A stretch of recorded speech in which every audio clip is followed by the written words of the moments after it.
Jadi, pergeseran Doppler itu terjadi karena ada sumber cahaya yang bergerak.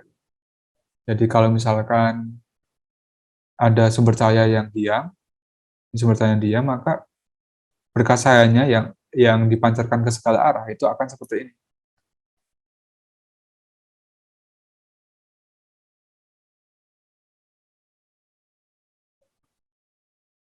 Ini pengamat diam ya. Ini panjang gelombang cahayanya, kita sebut aja panjang gelombang diam, lambda diam. Namun, kalau misalkan sumber cahayanya bergerak, akan bergerak ke arah kanan. Maka si sumber cahayanya ini memancarkan cahayanya akan seperti ini.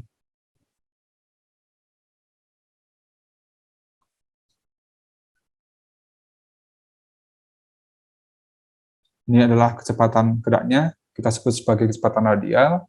Terus misalkan ada pengamat di sini, maka pengamat ini ya akan mengamati panjang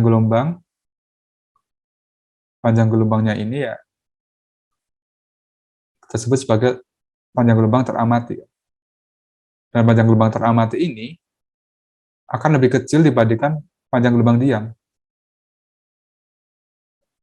Untuk kasus yang bendanya ini mendekati pengamat. Untuk kasus bendanya yang menjauhi pengamat, berarti pengamatnya kan ada di belakang sini. Kalau pengamatnya ada di belakang sini, maka lambda yang teramati itu adalah lambda yang ini, panjang gelombangnya ini. Maka ya di sini lambda teramati kan akan lebih besar dibandingkan lambda diam. Oke, dan persamaan pergeseran garis Doppler ini itu dirumuskan secara umum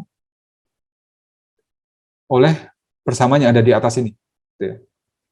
Ini persamaan yang di atas ini berlaku untuk kecepatan yang mendekati kecepatan cahaya ataupun yang jauh lebih kecil daripada kecepatan cahaya. Jadi yang atas ini adalah persamaan umumnya. Ini adalah persamaan umumnya. Ini bisa untuk semua kecepatannya. Untuk semua VR. Sedangkan untuk kecepatan yang jauh lebih kecil dibandingkan cahaya, kita bisa melakukan pendekatan dengan persamaan ini. Ini adalah pendekatan.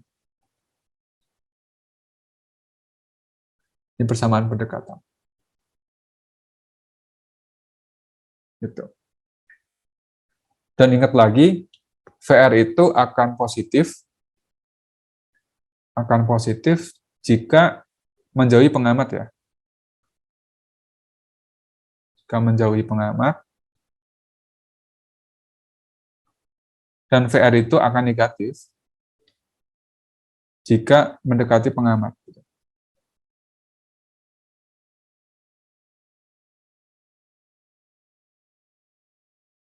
Oke, selanjutnya kalau kita lihat di spektrum bintang, seperti gambar yang ada di bawah ini, yang spektrum yang atas ini itu adalah ketika si bendanya diam.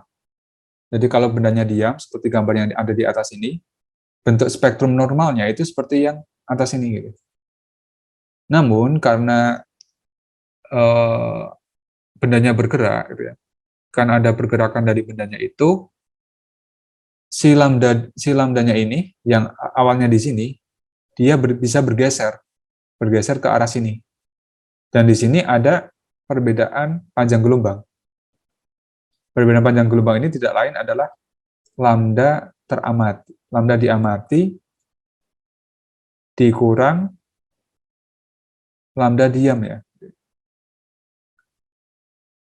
Dan untuk kasus yang digambar ini, karena pergeserannya itu ke arah biru, maka ini akan pergeserannya ke arah biru kan, ke arah kiri kan, ke arah lebih biru kan. Ini pergeseran blue shift ya, yang artinya mendekati pengamat ya, mendekati pengamat.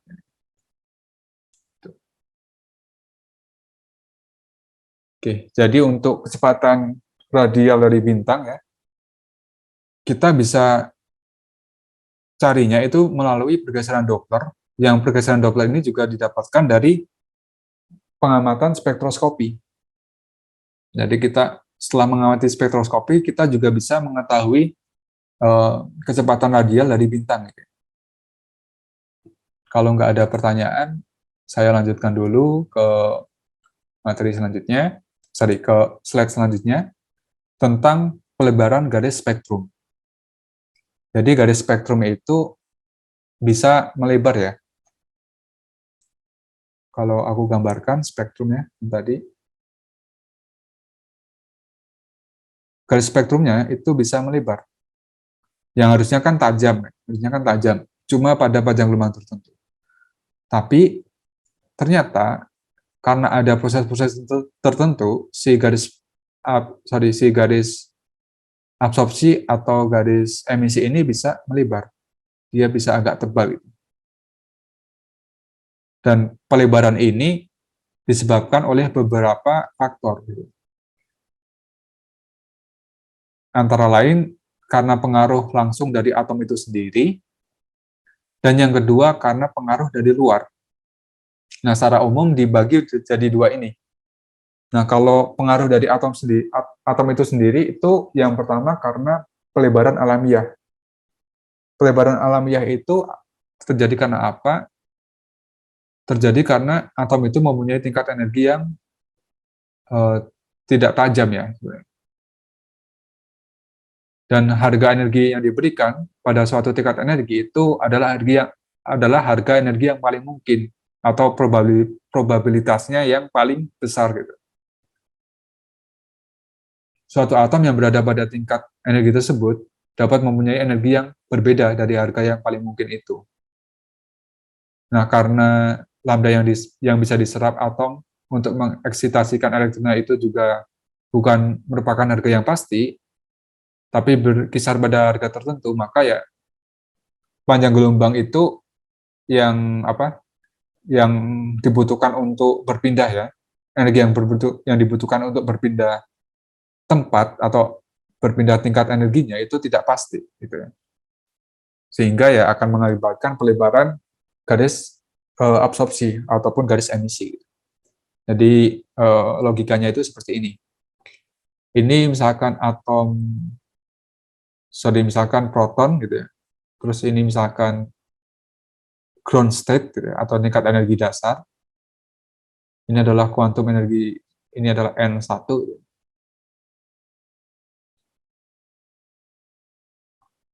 Dan seterusnya, ini N2, dan seterusnya. Nah, sebenarnya elektron itu tidak tepat ada di harga energi ini. Gitu. Jadi harga energi yang di sini, ini kan N1. Itu merupakan energi yang paling mungkin. Elektron itu sebenarnya bisa pada tingkat energi yang sedikit lebih kecil, misalkan saja di sini, di orbit yang lebih dalam sini, ataupun bisa juga agak di luarnya. Jadi sebenarnya ini itu tentang probability, tentang kemungkinan. Dan yang paling mungkin itu ya yang di garis hitam ini. Begitu juga untuk yang di tingkat energi N lain, gitu. Misalkan di N2. Gitu. Nah, di N2 ini, elektron itu juga nggak pasti ada di sini. Dia di sini itu adalah energi yang paling mungkin, yang probabilitasnya paling besar. Si elektron itu bisa juga ada di tingkat energi yang sedikit lebih rendah di sini. Ataupun di tingkat energi yang sedikit lebih tinggi di sini. Nah, maka dari itu, perbedaan elektron itu, yang dari sini ke tingkat energi yang lebih tinggi, ataupun dari tingkat energi ke tingkat yang lebih rendah, itu delta E-nya itu tidak pasti. Dia ada probabilitas menyimpang sedikit gitu. Yang mengakibatkan ya si si garis absorpsinya atau garis emisinya itu tidak tepat pada panjang gelombang tertentu. Ini kan harusnya kan secara teori Hc per lambda kan. Jadi dia pada panjang gelombang tertentu. Tapi karena tidak tepatan ini, ya akan mengakibatkan pelebaran. Jadi karena tidak tepat ya energinya, dia akan mengakibatkan pelebaran. Nah ini adalah pelebaran alamiah. Ini penyebab pertama. Kemudian penyebab kedua itu ada pelebaran karena Doppler, karena efek Doppler. Nah pelebaran karena efek Doppler ini ya seperti yang sudah aku jelaskan sebelumnya, karena ada pergerakan dari si atom-atomnya gitu. Jadi kalau misalkan di bintang, garis emisi itu kan terjadi karena di atmosfernya kan. Nah atmosfer bintang itu juga panas. Karena atmosfernya panas, si partikel ini itu juga akan bergerak. Dia punya kecepatan RMS tertentu, gitu. Punya kecepatan root mean square tertentu. Dan kecepatan ini, karena dia punya kecepatan, ya dia akan mengalami pergeseran Doppler. Jadi kalau kita gambarkan di sini, misalkan ini garis emisinya, garis absorpsinya, dia akan mengalami pelebaran gitu. Karena ya si atom-atom ini yang menyerap itu punya kecepatan tertentu. Ini juga akan mengakibatkan pelebaran di sini. Ini dinamakan, ini penyebabnya adalah karena Doppler ini. Gitu. Nah, kemudian yang ketiga itu terjadi karena pelebaran karena tumbukan. Ini juga kasusnya sama, karena di atmosfer itu kan dia punya kecepatan kan. Nah, karena punya kecepatan ini, ada kemungkinan si atom-atom ini akan saling bertumbukan. Dan karena saling bertumbukan ya, misalkan ini ada proton, terus ada elektron gitu.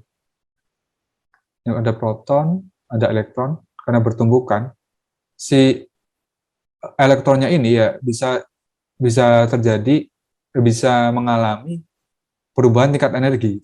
Tingkat energinya bisa lebih kecil ataupun lebih besar. Dan di sini kalau kita lihat di gambar di bawah ini, setelah ada tumbukan, dia mengalami pergeseran. Dan ini juga akan mengakibatkan pelebaran dari garis absorpsi, garis spektrum. Ini penyebab ketiga ya, dari pengaruh atom itu sendiri. Nah, penyebab selanjutnya itu ada efek Zeeman. Efek Zeeman itu terjadi karena apa? Terjadi karena adanya medan magnet. Ini terjadi karena adanya medan magnet.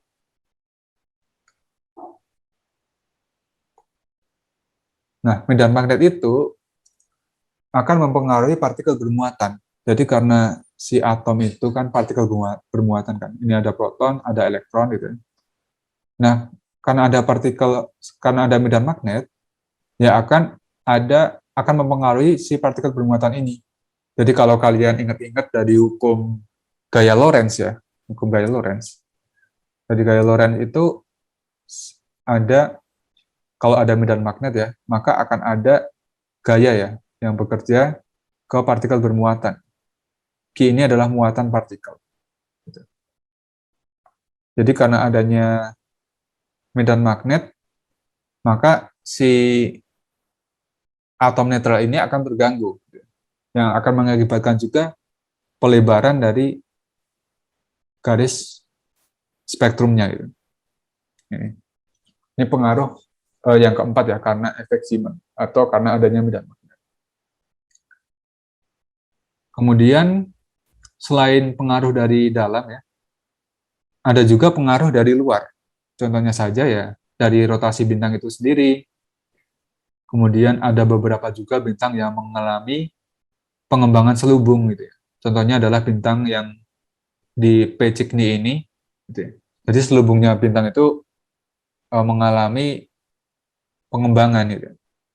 Dan itu juga mengakibatkan garis spektrumnya jadi lebar. Kemudian juga pengaruh yang dari luar, yang lain adalah turbulensi dari atmosfer bintang.